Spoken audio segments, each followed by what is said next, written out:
Olá, amados. Mais uma vez estamos aqui para compartilhar, fazer o comentário do nosso material a respeito da leitura do Novo Testamento. E hoje nós começamos com o livro de João. Ontem você deve ter visto já a introdução do texto, hoje pela manhã, enfim. E nós vamos, sem demora, começar para o Evangelho de João, no seu capítulo 1, não é? E a partir do versículo 1.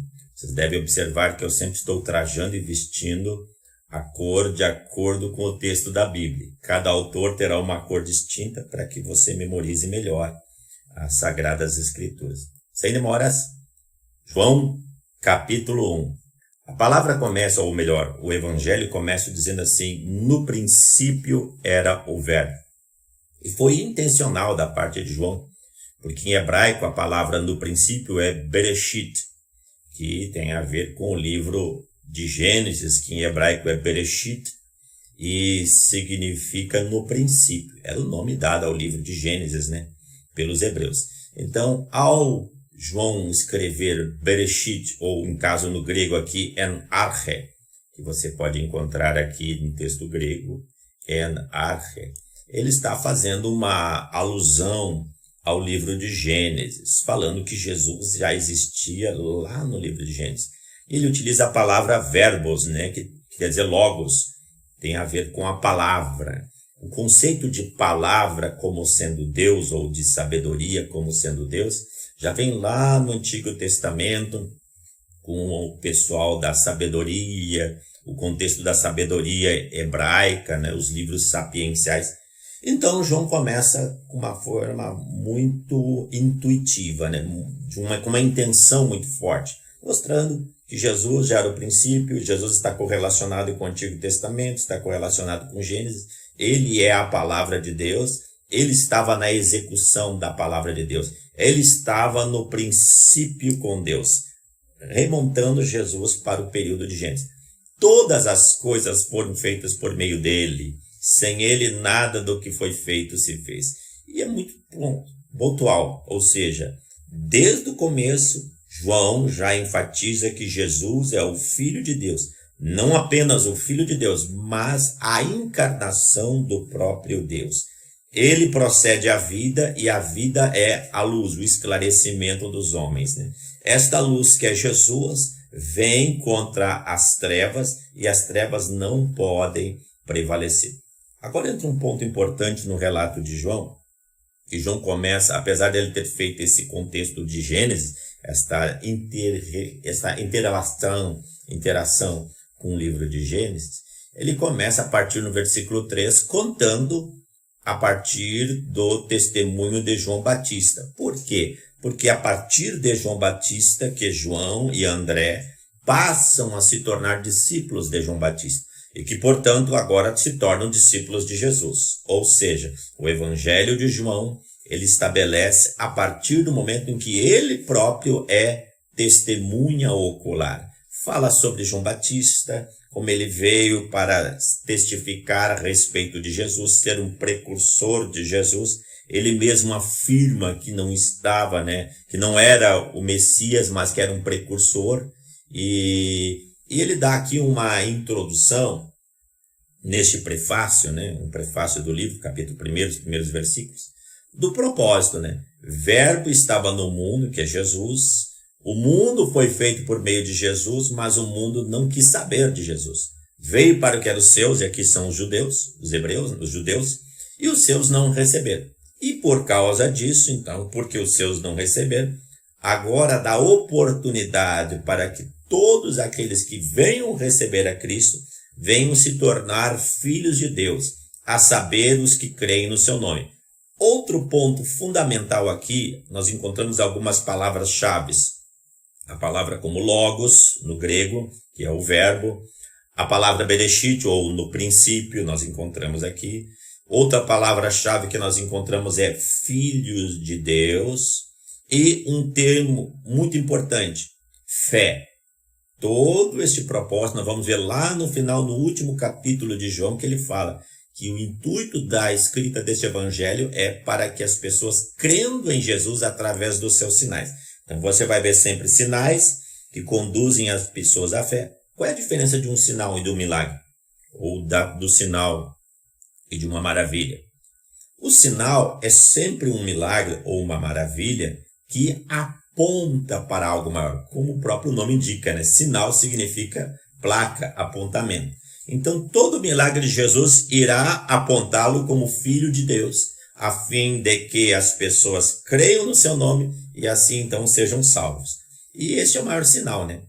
Jesus, sendo Filho de Deus, se fazendo carne, e o Verbo se fez carne, ele habitou entre nós, manifestou a graça, a bondade, a verdade de Deus, manifestou a glória como Filho único, unigênito, que depois se torna primogênito. Que bom, queridos. E então ele volta a falar sobre o testemunho de João Batista, como ele fala, né? Que ele veio para servir de precursor de Jesus. E Jesus é a revelação de Deus, porque nós temos recebido da sua plenitude. Observe a palavra graça de novo, né? Graça sobre graça. A palavra grega charis, graça. Porque a lei foi dada por intermédio de Moisés, mas a graça e a verdade vieram por Jesus Cristo. Outras palavras-chave de João, né? Charis, ou chara no grego, graça, e aletheia, que significa verdade. Observe isso, porque são as mesmas palavras-chave da teologia joanina que você vai encontrar lá quando nós lermos as primeiras e segundas, terceiras epístolas de João, bem como também o Apocalipse, não é? Vamos à frente. Mas ninguém jamais viu a Deus, mas o Deus unigênito que está no seio do Pai é quem o revelou. Glória a Deus. E aí continua dando a história de João Batista, o testemunho dele, reendossando, confirmando o testemunho, dizendo que ele não era o Elias, ele não se achava como Elias, ele não se sentia como profeta, e ele busca aquela interpretação do profeta Isaías, né? Eu sou a voz do que clama no deserto, preparando o caminho do Senhor, como diz o profeta Isaías, né? Ele batiza com água para arrependimento, mas depois dele vem outro, né? Que vai fazer o batismo, e nós sabemos que é o batismo com o Espírito Santo. E foi no dia seguinte que ele viu Jesus que vinha como ele. E aí ele aponta, né? Eis o Cordeiro de Deus que tira o pecado do mundo. Por que ele faz essa alusão aí? Porque o Cordeiro do Antigo Testamento era símbolo de sacrifício. Portanto, João Batista aqui aponta Jesus como o sacrifício de Deus que vai trazer a remoção do pecado, né? É este a favor que eu disse, que vem após de mim um que tem primazia e que já existia antes de mim. Observa aqui que João é enfático em falar da pré-existência do Logos. Jesus que já existia desde uma eternidade passada. Um ensinamento muito importante para vencer depois a heresia dos marcionistas, né? Que eram aqueles que acreditavam que Jesus passou a existir a partir do nascimento virginal. Não, Jesus já existia de uma eternidade passada. Perfeito. E é nesse momento que João, e aqui os dois João, né? Tanto o João Batista como o João o evangelista, o discípulo, eles testemunham o batismo de Jesus. E João testemunhou dizendo: vi o Espírito descer do céu como pomba e pousar sobre ele. Glória a Deus, não é? Há uma testificação, um endosso do Espírito, onde o próprio João Batista é testemunha, como também o próprio apóstolo João, o discípulo João, também testifica desta verdade. Ele não sabia, mas ele tinha ouvido uma resposta da parte do Espírito Santo, que quem ele vê se descer o Espírito Santo e pousar, era o que batiza com o Espírito Santo. Glória a Deus. A presença da Trindade aqui, né? Pois de fato vi e tenho testificado que ele é o Filho de Deus. Essa palavra ela tem uma dupla referência, né? No sensus plenior.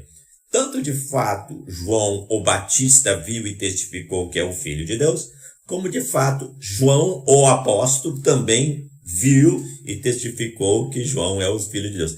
Tanto eles viram que no dia seguinte estava João outra vez na companhia dos seus dois discípulos, agora João e André, né? E vendo Jesus passar, disse: eis o Cordeiro de Deus. Mais uma vez, João Batista enfatiza, né? Então, os dois discípulos, a saber, João e André começam a seguir a Jesus. E perguntam, né, mestre, ou rabi em hebraico, que quer dizer mestre, né? Onde você mora? Onde você está? O que você está fazendo? E Jesus disse para ele, vem e vê. É muito importante, amados, porque esse primeiro capítulo, ele dá autenticidade ao evangelho. Porque aqui nós vemos João, que está escrevendo o evangelho, e eu já contei antes na introdução do relato de João e André, muito lindo, muito fantástico. Se você não leu, se você não assistiu, recomendo você assistir. Aqui João está dando o endosso, que ele, como também André, e depois nós já vamos falar de Felipe e Natanael, no caso Bartolomeu, que é Natanael, como estes endossam este evangelho, dando autenticidade. Vem ver, foi o que Jesus falou, eles passaram aquele dia conversando com Jesus, né? Então André vai até Simão Pedro, que é o seu irmão, e diz, olha, nós achamos uma pessoa ali, eu acho que ele é o Messias, que quer dizer Cristo, né? Achamos o Messias. E é neste momento que então Pedro, ou no caso aqui chamado por Simão, ele vai até Jesus. E aqui você vai encontrar uma abordagem de Jesus. Para cada pessoa que se apresenta a Jesus, Jesus interpela essa pessoa com uma revelação profética. Ele utiliza do dom da palavra do conhecimento para se revelar a essa pessoa. Observe que Pedro se achega para ele, agora sendo chamado ainda como Simão, o filho de João, ou filho de João. E Jesus disse para ele, olha, tu és Simão, filho de João, tu serás chamado Cefas, em aramaico, né? Porque Jesus estava falando em aramaico, embora o texto esteja sendo escrito em grego aqui. Tu serás chamado Cefas, que quer dizer Pedro. Então, ao Jesus se apresentar a alguém, Jesus entrega uma palavra profética, coloca-lhe uma revelação e estabelece um propósito. Fantástico. Isso nós vamos ver também aqui sobre Felipe e Natanael, como no dia seguinte Jesus chama Felipe e diz para segui-lo. Felipe de Betsaida, da mesma localidade de André e Pedro, não é? E é quando então Felipe encontra Natanael e disse, achamos aquele a quem Moisés escreveu na lei, que referiram os profetas, Jesus, o Nesri, filho de José, né? O Nazareno, ou o Nazireu, filho de José. Ao que perguntou Natanael, de Nazaré pode ser alguma coisa boa? Porque naquela época havia rivalidade entre as duas cidades, né?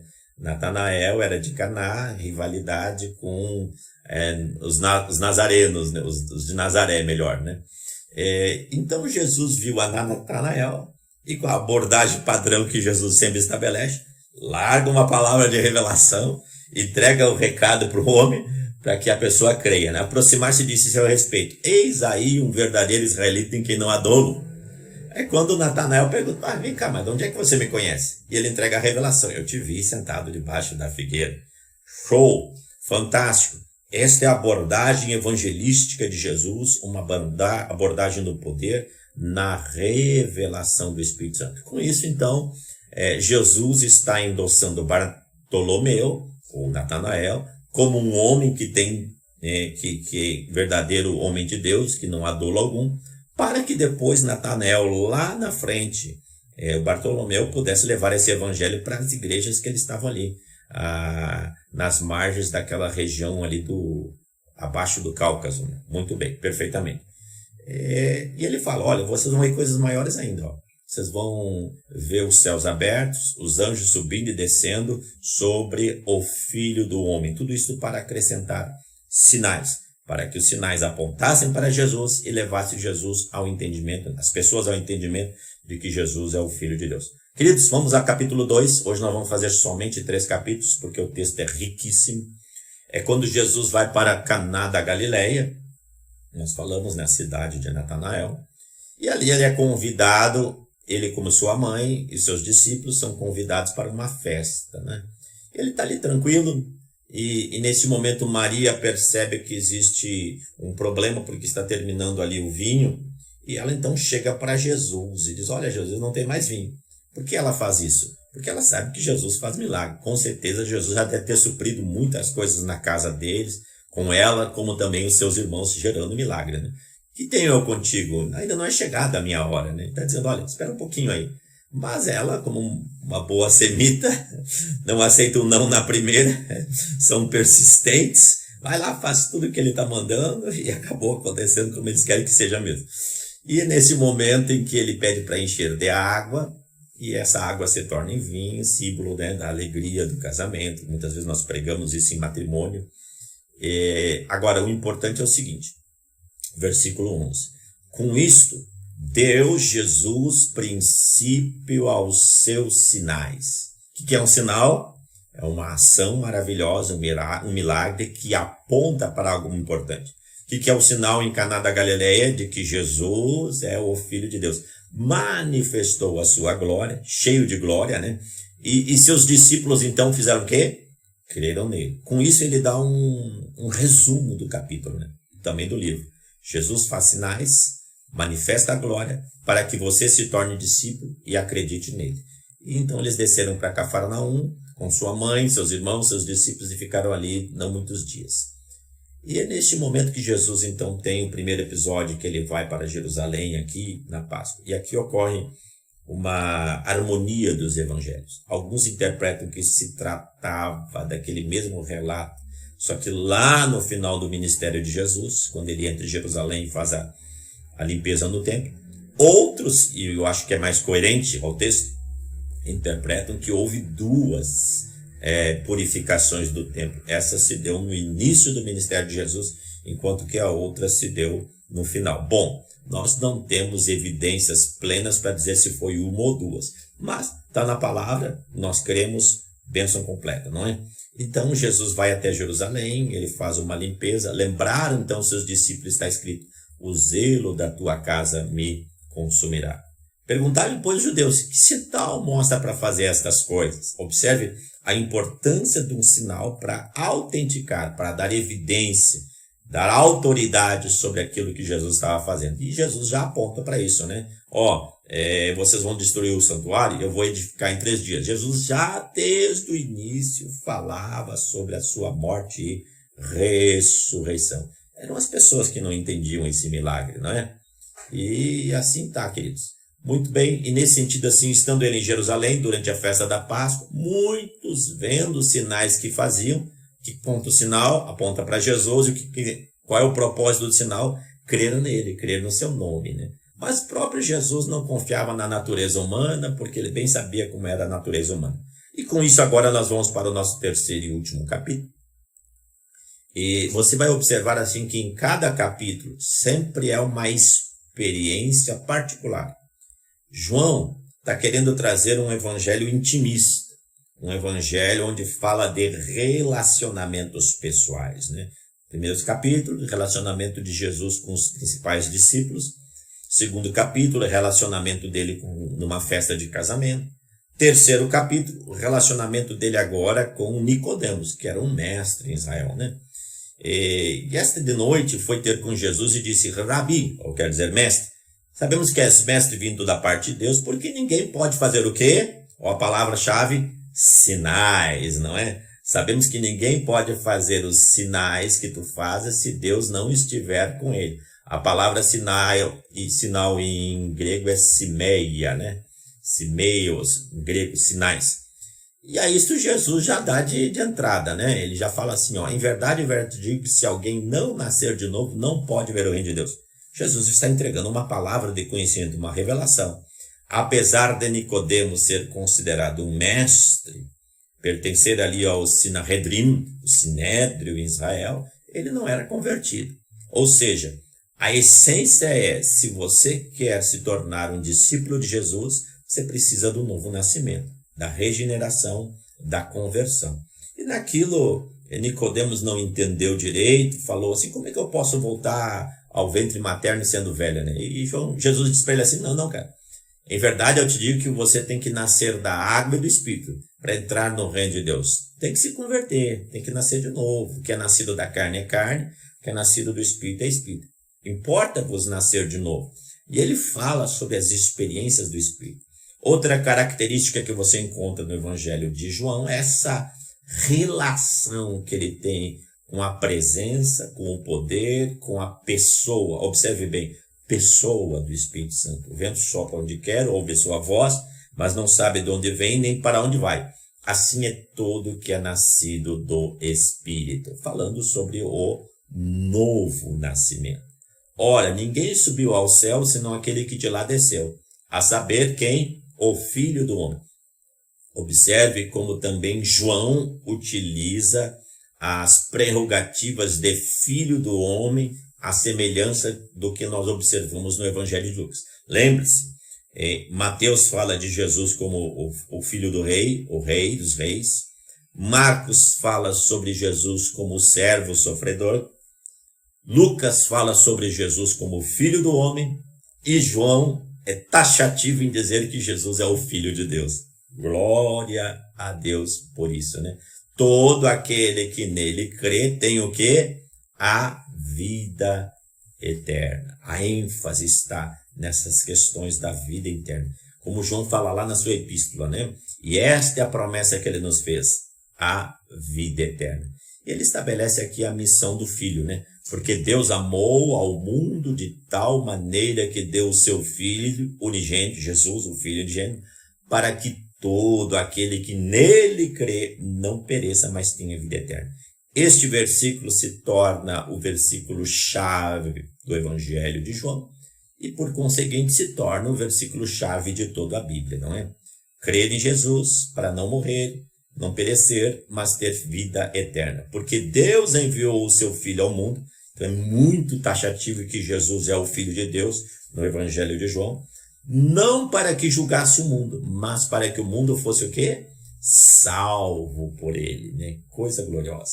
E aí ele vai falando, aqueles que não aceitaram Jesus, e o julgamento é esse, que a luz, que é Jesus, veio ao mundo e os homens amaram mais as trevas do que a luz, porque as suas obras eram más. Em meio a tanto semitismo, o que é semitismo? São expressões idiomáticas da língua hebraica nesse texto. O texto de João é um texto que, embora escrito em grego, está repleto de pensamento judeu. Ele consegue utilizar algumas palavras do conceito da filosofia grega, como logos, como luz, né? Os gregos se chamavam de helênicos, os iluminados.